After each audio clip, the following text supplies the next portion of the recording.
आसाम के मुख्यमंत्री से मेरा सवाल है, गुजरात के मुख्यमंत्री से मेरा सवाल है, भारत के प्रधानमंत्री से मेरा सवाल है, बताओ बिल्किस बानो का क्या मजहब था? बिल्किस बानो को रेप करने वालों को मोदी जी आपने क्यों छोड़ा? बिल्किस बानो 6 महीने की प्रेग्नेंट थी, मोदी जी आपने उन जालिमों को क्यों छोड़ा? बिल्किस बानो की 3 साल की बेटी का कत्ल किया माँ के सामने, भारत के प्रधानमंत्री बोलो तुमने क्यों छोड़ा? बिल्किस बानो के साथ उसकी माँ का रेप हुआ, कत्ल किया गया, उसके परिवार के 11 लोगों की हत्या की गई, बोलो मोदी जी आपने क्यों छोड़ा? अरे सबसे बड़े इंसानियत के दुश्मनी करने वाले आप लोग हैं। देश के प्रधानमंत्री की आपको तकलीफ नहीं हुई? आप तो गुजरात के मुख्यमंत्री थे जब बिल्किस बानो से यह हुआ था। हम तो समझ रहे थे कि आप शायद बदल गए हैं, मगर आप नहीं बदले, आप वही है और वही रहेंगे, हम जानते हैं। अच्छा, हमारे टीवी वाले जो कई दिन से खाली आफ्ताब बोल रहे हैं, प्रिंस यादव का भी तो नाम बोलो। अरे कितनी नफरत दिखाओगे तुम? एक महिला पर, एक खातून पर जुल्म होता है, इसलिए होता है कि मर्दों में जो बीमारी है औरतों पर जुल्म करने की, इसीलिए औरतों पर जुल्म करते हैं। आप उनकी बीमारी को ठीक करो।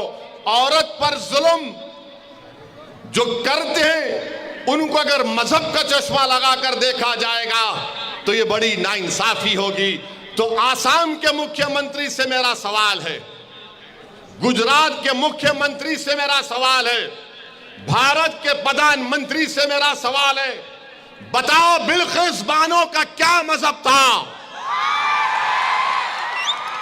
बिल्किस बानो को रेप करने वालों को मोदी जी आपने क्यों छोड़ा? बिल्किस बानो 6 महीने की प्रेग्नेंट थी, मोदी जी आपने उन जालिमों को क्यों छोड़ा? बिल्किस बानो की 3 साल की बेटी का कत्ल किया मां के सामने, भारत के प्रधानमंत्री बोलो तुमने क्यों छोड़ा?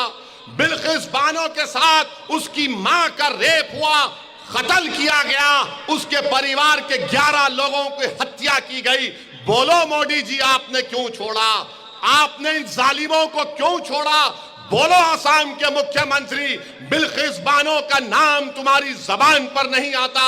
अरे सबसे बड़े इंसानियत के दुश्मनी करने वाले आप लोग हैं कि बिल्किस बानो के कातिल, बिल्किस बानो की बेटी के कातिलों को देश के प्रधानमंत्री छोड़ते हैं। मोदी जी, ये सबका साथ, सबका विकास, सबका विश्वास नहीं, ये तो धोखा है गरीबों से, ये जुल्म है भारत की महिलाओं से, ये जुल्म है उन मासूम बच्चों से जिन्होंने अपनी मां और बाप को खोया।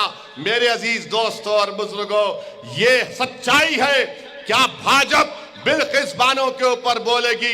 नहीं बोलेगी। और आज जो गोधरा से भाजपा का उम्मीदवार है वो बिल्किस बानो के रेप करने वालों को मैं आपके सामने कह रहा हूं, तस्वुर की दुनिया में लेकर जा रहा हूं। थोड़ी देर के लिए सोचो कि बिल्किस तुम्हारी बहन थी, बिल्किस तुम्हारी बेटी थी, बिल्किस तुम्हारी रिश्तेदार थी, बिल्किस तुम्हारी भतीजी या भांजी थी, 6 महीने की प्रेग्नेंट थी, उसका रेप किए, 3 साल की बेटी का कत्ल किए, उसकी मां का रेप किए, और अगर कोई जुल्म करके उसको छोड़ देता है तो आपके दिल पर क्या गुजरती है? आप सोचो मेरे अजीज दोस्तों और बुजुर्गों, क्या गुजरती होगी आप पर, मुझ पर?